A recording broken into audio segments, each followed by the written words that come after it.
Então, se Marcos Pereira dá aula, é professor de direito em algum lugar, que fala uma asneira dessa, só isso explica a situação. O que vai parar no Supremo Tribunal Federal depois?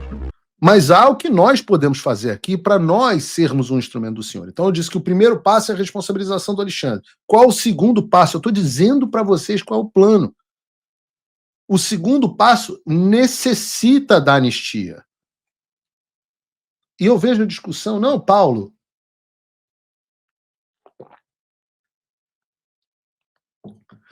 anistia não. Não há crime para ser anistiado. O certo é a anulação das ações. Eu falo, mas é claro, é tudo nulo. É absolutamente tudo nulo processualmente. Mas a anistia não é uma decisão processual. A anistia é uma decisão política com efeito processual jurídico. Uma vez que a anistia, os processos perderiam objeto e é uma forma de você passar um pano, né? A pessoa que fala, gosta da expressão passar de pano, para que o país caminhe adiante.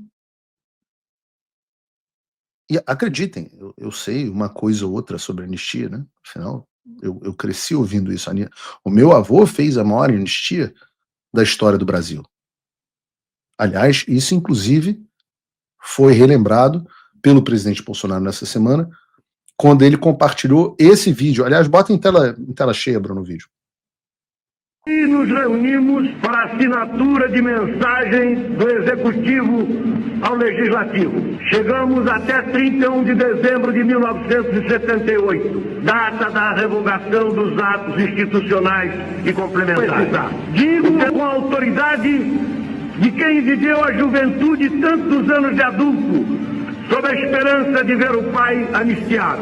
E o foi 2 vezes. Vi na minha própria família o amargor de ser órfão de pai vivo. Conheci as frustrações do soldado afastado da pátria e de seu serviço por delito político. Certos eventos, melhor silenciá-los em nome da paz da família brasileira. Pelo respeito à lei, como expressão da realidade nacional, e não como produto de alienações deformadoras. Em todo o processo histórico, há um momento certo para a tomada das grandes decisões. Acredito havermos chegado ao nosso.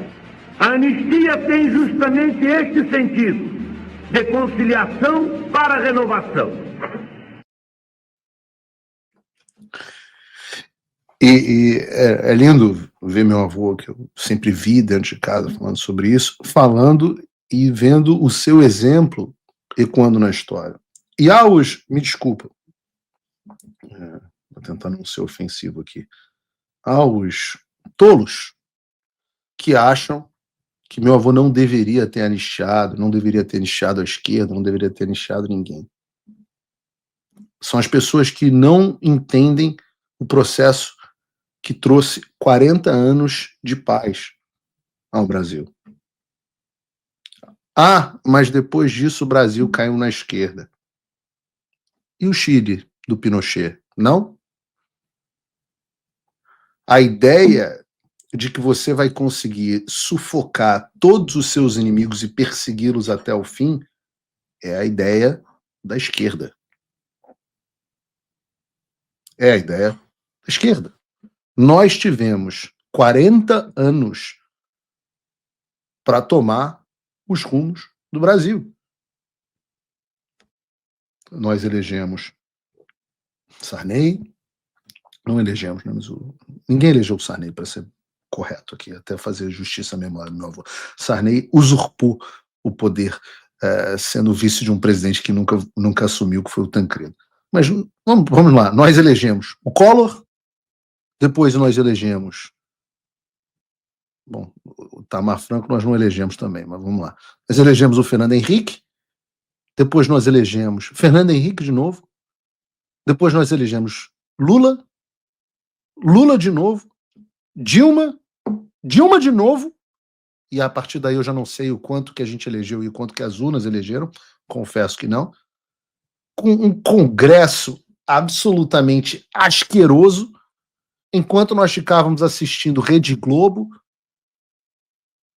e os culpados pela situação do país são os homens que pacificaram e devolveram o poder à mão dos civis 40 anos atrás? Será? Será? Fala, pessoal, se você curte o meu conteúdo, saiba que ele só continua porque tem gente que apoia. E você pode fazer o mesmo com um pouco mais de $5 por mês. Simples, entre em www.paulofigueiredoshow.com/apoie e use o cupom da descrição e tá pronto. Desde já, meu obrigado. E eu acho que o próprio presidente Bolsonaro concorda comigo, porque, volto a dizer, o próprio presidente compartilhou este vídeo, né, no início da semana. E, evidentemente, o pessoal da velha mídia não pode ver um vídeo desse, de um Figueiredo compartilhado pelo Bolsonaro, sem ter um faniquito. E essa é a parte mais gostosa. A revista Fórum diz assim: em desespero, Bolsonaro usa ditador Figueiredo falando de dinastia golpista para defender a anistia. E o Brasil é um país muito louco, porque tem gente que está falando de ditador que fala em anistia. Então, ditador fala em anistia. Os golpistas que estão exilados nos Estados Unidos pedindo liberdade de expressão, né? Enquanto eles, que são os defensores da democracia, estão pedindo censura e prisão política. Então, os ditadores pedem anistia. Os golpistas estão exilados pedindo liberdade de expressão. E os defensores da democracia, esses que são muito democratas, eles estão pedindo censura, prisão política e julgamento sumário. Eu não sei, parece que tem algo errado nesse raciocínio. Né? Parece. Mas o fato é que o Brasil precisa dessa lei de anistia. Precisa para poder caminhar para frente. Eu já disse que todo este processo de censura e perseguição política, a onda no qual o Alexandre surfou, já se foram. A onda já se dissipou. E hoje nós temos simplesmente um grupo de lunáticos tentando consolidar o poder antes que seja tarde demais. E qual é a solução para isso? A solução para isso é política. E para isso que existe anistia. Aí vem o presidente do Republicanos, partido do grande governador Tarcísio, e diz que não pode anistiar ninguém porque essas pessoas não foram julgadas. Vejam o vídeo, não quero ser injusto aqui com ninguém. Olha o vídeo dele. O debate de 2026 seja feito sem essa pauta que eu penso que não só contamina o debate da eleição presidencial, como também a própria governabilidade, a própria atuação da Câmara e do Senado, já que o ano legislativo está apenas iniciando. Eu acho que obstrui bastante o debate porque é uma pauta que, juridicamente falando, o tempo dela ser apreciada, a meu ver, e aqui eu falo como advogado, que sou... Advogado é o cacete. Que fui.